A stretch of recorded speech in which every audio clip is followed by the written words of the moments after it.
We saw Christmas tree. And we like JBL. This is the Rugby Odds, where an unlikely pundit panel of a wordsmith, a WWE legend, a rugby star, and a supermodel scour the globe, seeking best bets and bad behavior. Are you not entertained?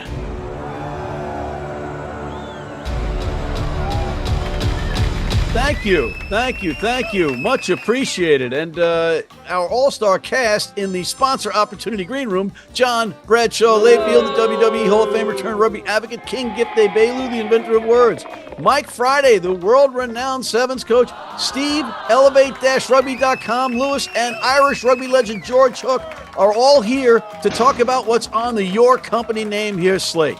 Let's get to it. Pretty good week collectively, and a lot of great rugby being played and a lot of different subplots. What were your observations? Let's start with you, John. Well, the same as last week. Benetton plays a pretty good game. They end up scoring late. They had a couple of yellow cards. So Benetton, Munster chokes as always. So as I've said always, Ireland is the new Italy. But what does that make Italy? If you're gonna, is in Italy the new Ireland? Ireland? The old Italy. They're like good now. Old Italy sucked. I think that's the point. I do believe point. that is the point. That's the point. That is the Don't bail point, him Matt. out, Gift. Don't bail him out. Have some objectivity, Gift. Mike? There was some great stuff. I mean, I'll probably we're going to talk about the South Africans. I'm pretty sure Gift will talk about the South Africans. But I thought Quins at home were zero. Don Brandt with a hat-trick. Then went for avoidance on the fourth try and gave Murley his own hat-trick. They played some great rugby, attack from deep, kind of showed what they're all about. In a resilient Stormers team, to be fair. Loads of new boys, loads of untested boys, but I thought Quins put them to the sword second half. Danny Kerr, mercurial in the old age. He must be 64 now, but still doing Danny, it. I don't care how old you think I am. You know, he was just amazing. He needs to step aside for a young 18-year-old, I think, but that's for another day. Why should he step aside? He's still playing good rugby. He is, but I just think there's this young guy coming through that's got all the gear and all the idea, and Danny just needs to call it maybe at the end of the year. Well, maybe it's just number 9 thing with you guys because you got Geezer in your email address. So you had that since you were like 15. So what do you think? Scrum halves age out at 12? Definitely. Gift, how about you? I've come to learn that there's competitions that matter and there's competitions that don't. Clearly for the French, they don't care about being on the road, nor do the South Africans care about the European Cup, because neither of them put out their real teams whenever it was time to go. Stormers, Sharks, the Harlequins game was one of the worst I watched, where I'm looking at literal Stormers just stop running. Little Stormers just stop they're running. They're little Stormers right now. They're not the main ones because they don't care. All right. The Calves, they're not even the Bulls anymore right now to me. They are the Calves of this moment up against Northampton and just absolutely. I'm like, do you guys remember that there's defense? But I also realized, all right, they said we care about the URC, we care about our international play, this European Cup, we already dominated it, so why don't we let somebody else take over? I give you credit, South Africa. You're humbly trying to allow others, possibly the French, since it seems to be the one that they care about, to be able to come aboard. You know what they need, King, is they need like a snowflake jersey. And if you don't care about the game you're in, you need to wear a jersey that says "I'm a snowflake." That's all I can ask. It takes away the expectations. You know the stories of like great competitors like a Michael Jordan or Larry Bird. They would not give you an inch in practice. But we can't just dismiss the Saints. The Saints went down there and played a hell of a match, and that was a good bull It's side. a hell of a match when nobody wants to tackle. Whenever you got like 2 scrums and then a breakaway, you need to give a refund and an apology to every fan who paid a ticket. Well, I think Ulster players cared, and they had the lead up until the 60th minute, and then Bordeaux just crushed them in that final 20 minutes. Up in Belfast, though. You already messed it up. The French, we already acknowledged the Irish choke, and the French seem to care about the European Cup. Boom. Consistency. Herman Munster. All right. French road teams were 2-2. We talked about Toulouse just keeping the Chiefs winless in the combined campaigns of the Premiership and the Champions Cup. They are now 0-9. Mike, what does that say to that franchise? And how soon is the coaching staff in jeopardy? Well, there's whispers that the club's up for sale. So, I mean, I don't think there's a lot of harmony down there at all. And it's tough for them, right? The Premiership's brutal. It's 10 teams. And they're in a period of transition. They've got a lot of young players coming through. And then having to swallow Toulouse and Dupont coming down to your manor. They seem to be the one French team that don't care whether they're home or away. They just come and they play, and they put people to the sword. And it was Exeter's turn. Exeter's going to win some games. All right, Zebre, they're going to win some games. There's pros on those teams. There's better pros on other teams, and that's what you're seeing with Toulouse right now. When those guys are motivated, they play well. Saracens is the same way. They had that game right before they played these 2 European Champion Cups games. They looked horrible. Mike, do you think they can win, Saracens? I think they'll be difficult. I don't think they have what they need at halfback to challenge the likes of Toulouse. Farrell leaves a big hole, a massive hole when it comes to knockout rugby. That bloke knows how to play and knows how to win. All right, fellas, our Champions Cup Player of the Week nominees are Antoine Dupont. Any arguments? He steered Toulouse on the road in Exeter, scalping the Chiefs, sending them to 0-9 collectively on their season, but 0-2 in this competition. Number 8, Eduardo Augustus of the Saints, in the mix at the breakdowns always, and a big component in that big win against the Bulls. Alex Dombrandt, the number 8, could have scored his 4th try, but as you pointed out, Mike, he passed to Murley. He continues to be a disruptive force. He's just a monster. John, who's your pick? DuPont. Mike. DuPont. Gift. DuPont, because the South sucks right now. All right. I'm going to go with Dombrandt, give the big fella some notice, but our player of the week is Antoine Dupont, and you can't really argue with that. Except for, again, don't trust him against Southern teams. Southern Hemisphere teams, I don't trust him against. What does that mean? It means that I would have given it to Alex, but the Stormers suck. And I would have said the Northampton guy, but the Bulls suck. So right now, Antoine gets it by default by just being. You change your mind every week about the South African teams. They're the best. I said this week. What about the Renaissance? What about the Renaissance that you brought up last week? The Renaissance is here. They just don't care about this competition. They clearly don't care. All right, Gift's mic is muted. He's just talking. What? Why are you muting his mic? He's making a good point. Just go. John's mic is muted too. The two of them can go themselves, Mike. We're going to take a break, bring in George and Steve, and we'll be back with our grown-ass man and our other picks after this. How you doing? I'm Jim Hamilton. I'm at the Pig and Whistle. I'm at the famous Pig and Whistle. Look, I've got my rucksack on. I'm a well-known man around the world as one of the best rugby players to have ever played the game. No, I'm not. It's a lie. But we've got Paul O'Connell's montage on the wall.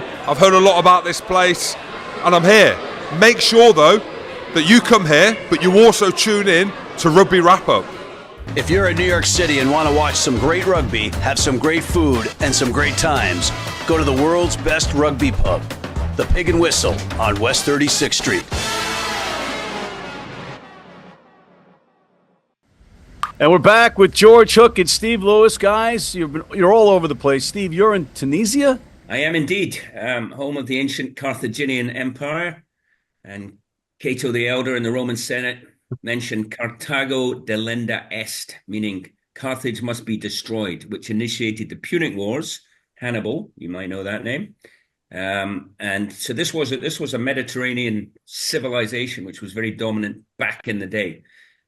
I can't vouch for that now. I am staying in what I would consider a 1970s-style Butlins holiday camp, and a very run-down one. What is this, 7 nations in 7 weeks for you with sevens? 7 and 8, but this is 15s. This is Nigeria, 15s, and this is the World Cup in Australia pre-qualifiers. So we are facing the might of Tunisia, Carthage, and also Zambia and Ghana. Then you would go into a playoff against Morocco, and then you would join the big boys, Kenya, Uganda, Namibia, Zimbabwe.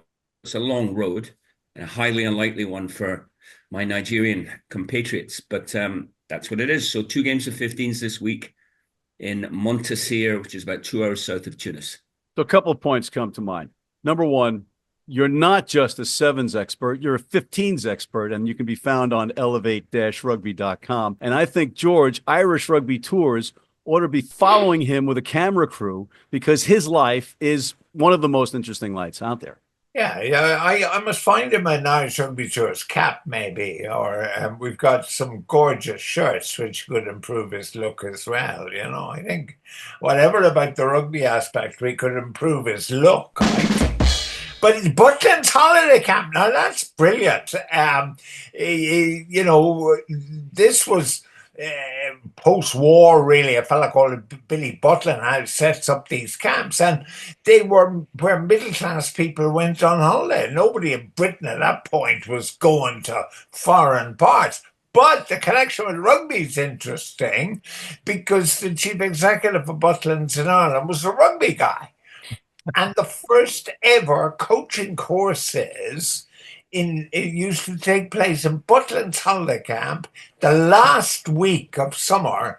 So there were still campers there and everything. And we used to have the coaching course. It was phenomenal. And it started coaching in Ireland. The places that rugby will take you literally and figuratively when in a conversation. Wait, Steve's got his finger up. Go ahead, Steve. There is an Irish connection here. So as I left, got in the elevator this morning to go to breakfast, two gentlemen of Irish extraction from Belfast came in the elevator holding double vodkas, unhappy with my Celtic cap, which was not a Celtic cap. That's how refreshed they were, shall we say, from last night. Wow, that is good. All right, let's shift gears and talk some rugby. Stephen, what was your takeaway from the Champions Cup weekend? Setting aside the results, and there were some interesting results, Toulouse sweeping everything before them again, 60 points. On English opposition almost for the second week in a row, Exeter and Bristol.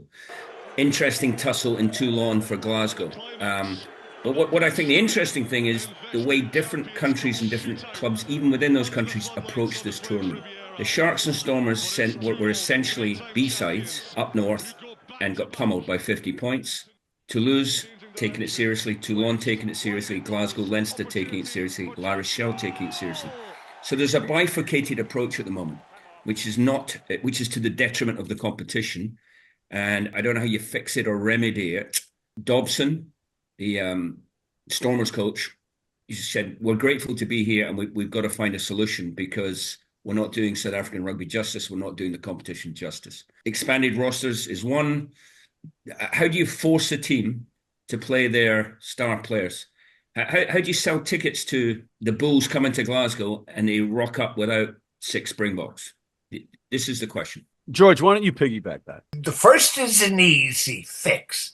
They should never have been in the competition, and the sooner they're kicked out, the better, i.e. the South African teams. They do nothing for the competition other than actually denigrate it. Steve's point again, crucial. How do you sell tickets for it? And the answer is because nobody's going to watch a second-rate big team. They want to see these Springboks. So get them out of the competition.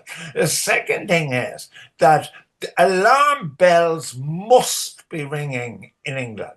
Has to. Like Exeter get 64 points past them by Toulouse. Bristol get hockeyed by the same Toulouse last week. Now, admittedly, you saw Saracens and Leicester pull off good victories. And the Saints against the Bulls down in Pretoria. But, I don't count South African results and just dismissed them. I know I'm sounding my age here, but it's not the competition I remember. I mean, there was an atmosphere, there was everything about it. Doesn't have that. And if I hear that they're going to bring South Africa into the Six Nations, I will burn my T-shirt. There's a lot in there, and we don't have time to go into all of it. One thing I wanted to point out, Bristol is without AJ McGinty, who in round 1 got sawed in half by Gary Ringrose. AJ has been having a great campaign in the Premiership thus far this season. Bordeaux went up to Ulster and absolutely destroyed Ulster, but it took 60 minutes for them to really kick in because Ulster had a lead up until the 60th minute and then collapsed at home. So what's your point, Colin? What's your point? It's not as cut and dry And when you think some teams might tank, like the Saints going down to Pretoria, and they don't, it's hard to figure. It's even harder to figure if you're a fan buying a ticket. Stephen, go ahead. Yeah, but no, Saints didn't tank it. So English That's what I teams mean. don't, Irish teams don't tank it. It's some French teams and South African teams. Well, you can also say, did Exeter tank or just suck because they got walloped by Toulouse? They just sucked. They played at home. Right. We missed one result, which was Benetton get a win. The converse of all our discussion then is, like, we need the Italian teams to do well. If Italy are in the Six Nations, then we need their clubs to do well for Italy and also for the competition. We can't kick them all out.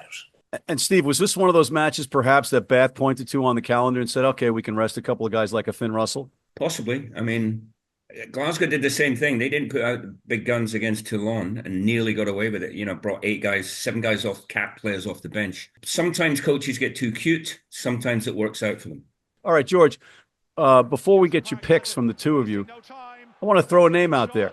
Geordie Barrett. What do you make of Geordie Barrett and the Irish All Blacks? Well, I think the tragedy is that Leinster were prevented from signing all 3 Barretts. And they would have benefited greatly. Like, Leinster, you've got to look at, because already Stephen has mentioned Ulster and Munster were awful and lost.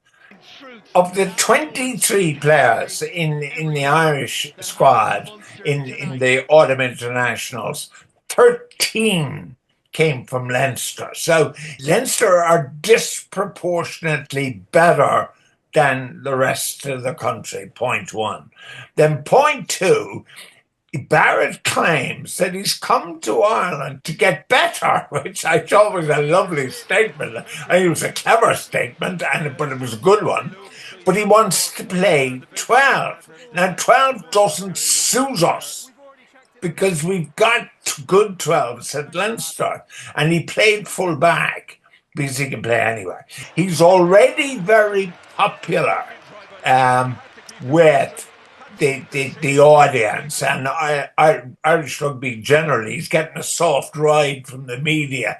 And part of that is that New Zealand and Ireland, although we're separated by about 12,000 miles, we're very alike. We're agrarian economies, we're small populations, all that sort of stuff. And there's a lot of Irish down there. There's a few Scots in South Island, but there's a lot of Irish down there. So he's a very popular choice, a really smart move by Leinster. And Leinster, over the last number of years, have proved to be very smart. Barrett is the difference that Leinster could win this thing. Where does that leave Hugo Keenan? I think Keenan's hurt. So Keenan will come back and he'll probably play full back, and then they'll turn around to Barrett and say, play hooker. Barrett can play anywhere in the back. He wants to get better, so sure, he'll line up at number 2. Steve, So he's a great signing. I'm thrilled, I must say. And he made me watch the game with a lot more interest than I've been doing in recent Did not weeks. anticipate that response, but that's the beauty of this show, George. You are amazing. Stephen, you want to weigh in on that? Yeah, so the criticisms of Leinster, right? So already top dogs, the most money team in Ireland, and they're bringing in Snyman and Barrett for a 3-month contract. To balance that, however, when you look at the Leinster squad, as George can attest better than I mean, in terms of homegrown talent coming through Dublin, coming through the Irish school system and their academy system, Leinster are probably the marquee for homegrown talent. They're the market leader, because they can add a bit of magic dust, as it were, fairy dust. To be fair to them, they do produce their own talent. All right, and I'm going to add that from a marketing standpoint, it drags eyeballs immediately to Leinster. Not that they weren't, but now they're more so because of Geordie Barrett coming in. You put a star on a star-studded lineup, it just makes it that much more intriguing to watch. All right, fellas, we come to that point where before we let you go, we have our recurring segment, George versus Steve, where you guys make a pick of the week in the URC. George, go ahead. Well, Ulster 1.5, and obviously they're at home. The bad news for Munster obviously is they've lost Craig Casey to maybe a long-term injury, and he's a smashing scum ass. Paddy Prendergast is good, but he's not in Casey's class. That will make the difference. So I think two bad teams slugging it out in Belfast. Ulster ought to be good enough to win by 1.5 or more. Okay. Stephen. Well, no surprises. I'm going to go for the first leg of the 1872 Cup, the oldest historically played fixture in club rugby, Glasgow versus Edinburgh, which this year Glasgow have moved their home game to Hampden Park, the home of Scottish football, in the hope of getting a better crowd, and sounds like ticket sales going well. Anyway, the spread is 10.5 for Glasgow, which I think is a little generous. And as a Glaswegian, much though it pains me, I think Glasgow will win the game, but not by 10.5. So second week in a row, you're picking against your team against the spread. And the fourth week in a row, I've been correct. Interesting. And for my pick, you'll have to wait around for the next segment. But in the meantime, thank you to Mr. George Hook and Mr. Stephen Lewis for coming on. You guys were sublime once again. We'll be right back after this.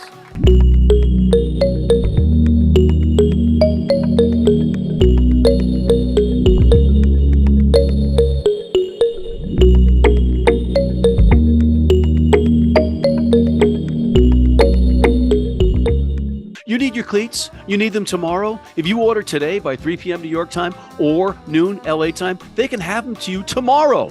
Young, old, male, female, if you're playing on turf, if you're playing on grass, if you're playing in the rain, you're playing in the heat, they've got you covered. RugbyNow.com. Go there now. And we're back. And guys, we got to make our picks. So let's start with the URC. John, who's your pick in the URC? First, I love the URC and I love Derby Week. I think URC is one of the best sports leagues in the world. It's so fun to watch these two different hemispheres compete against each other. It's fun to have these Derby games. Give me the Sharks. I think they would look terrible last week, but they didn't play anybody. I think they're going to play them this week. Give me the Sharks at home, -5.5. Michael. I think the Stormers are struggling injury-wise. So whilst they'll have a few back, they won't have enough. And the Lions are gritty. They're resilient. They always play. They're tough to beat. They're on the road. I fancy the Lions to get an away win. They're a fun team to watch, too. Love watching the Lions play. Gift. I think the dominance of Ireland continues to stay at home and with Leinster.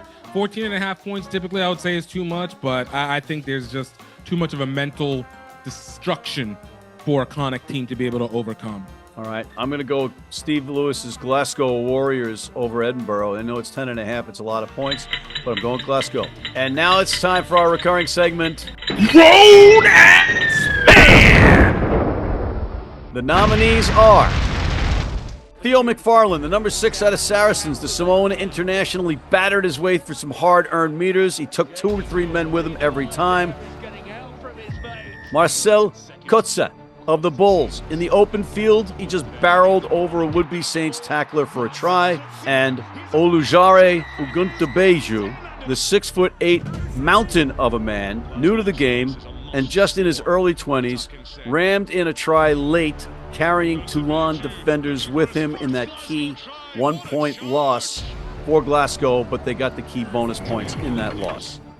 Theo McFarlane of Saracens, the Samoan international, is this week's grown-ass man! All right, guys, we got to take a quick break, and we'll come back with our Premiership picks and our picks of the week after this.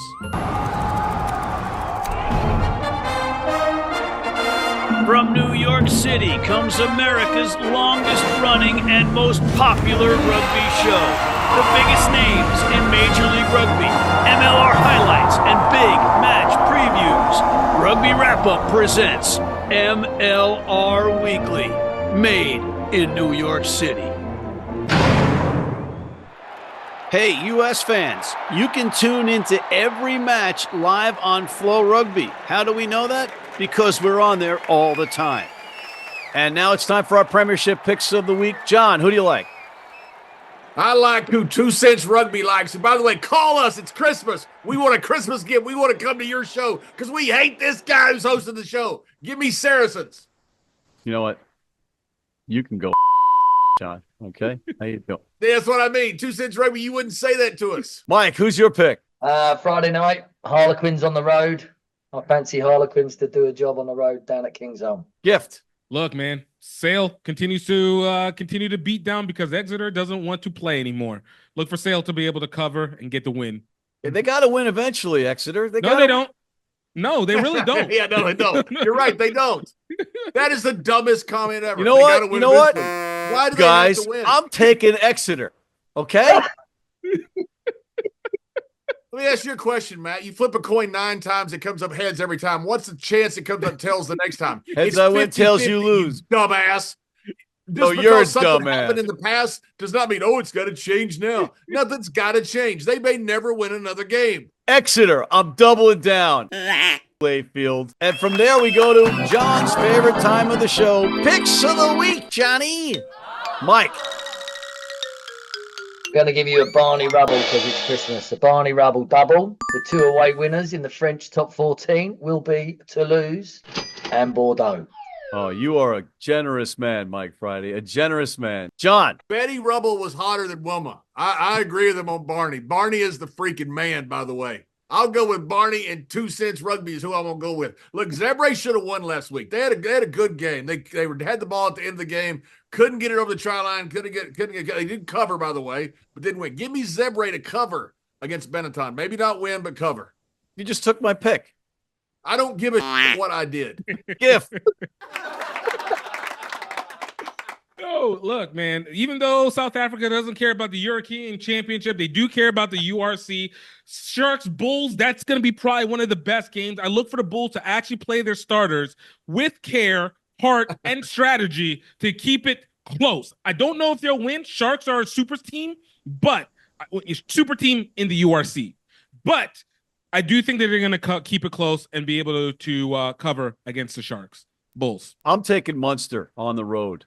Of course you are, you sycophant. They're playing, You're the biggest they're suck playing ass in the Ulster. history They're of the both world. Irish. You might as well just climb up Munster's ass, just like you do Stephen Lewis. This is pathetic. You know what? I love Munster. I love Munster. Look at, I'm an Irish citizen. I'm from Bayonne, New Jersey, Ireland. Oh, listen to you.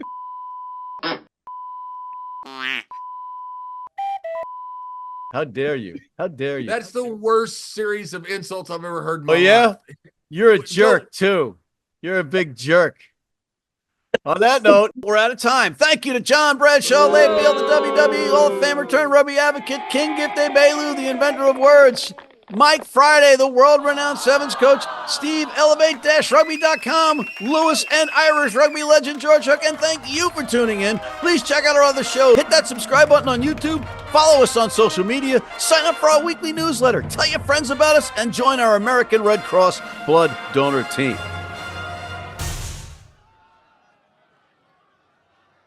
Merry Christmas, 2 cents rugby. Happy New Year, 2 cents rugby. We love you, 2 cents rugby.